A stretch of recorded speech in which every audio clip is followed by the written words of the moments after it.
সজাগ থাকতে হবে। আমরা কি সজাগ থাকবো ইনশাআল্লাহ? এর বাইরে যদি পেছন দিক দিয়ে ক্ষমতা আসতে চান, ইঞ্জিনিয়ারিং করতে চান, সেই ফেসিবাদী আমলে যেভাবে নির্বাচন হয়েছে সেই নির্বাচনের কাঠামোর মাধ্যমে অবৈধভাবে ক্ষমতা আসতে চান, বাংলাদেশে আমরা জুলাই প্রজন্ম বেঁচে থাকতে তা হতে দেব না। আবার যদি সে অবৈধ নির্বাচন হয়, জনতা নির্বাচন হয়, আবার জুলাই নেমে আসবে, আবার আবু সাঈদের উত্তরসূরিরা নেমে আসবে, আবার শহীদ উসমান হাদির উত্তরসূরিরা নেমে আসবে ইনশাআল্লাহ। আমি সবাইকে অনুরোধ করবো, আমাদের সবাইকে সজাগ থাকতে হবে। আমরা কি সজাগ থাকবো ইনশাআল্লাহ?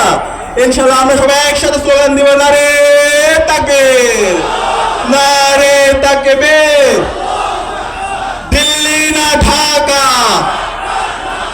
তোমার দেশ আমার দেশ, বাংলাদেশ বাংলাদেশ, গোলামি না আজাদি, ভারত না বাংলাদেশ, বাংলাদেশ বাংলাদেশ। হাতে সিল দিন, নিরাপদ বাংলাদেশ বুঝে নিন, হাতে সিল দিন, নিরাপদ বাংলাদেশ বুঝে নিন।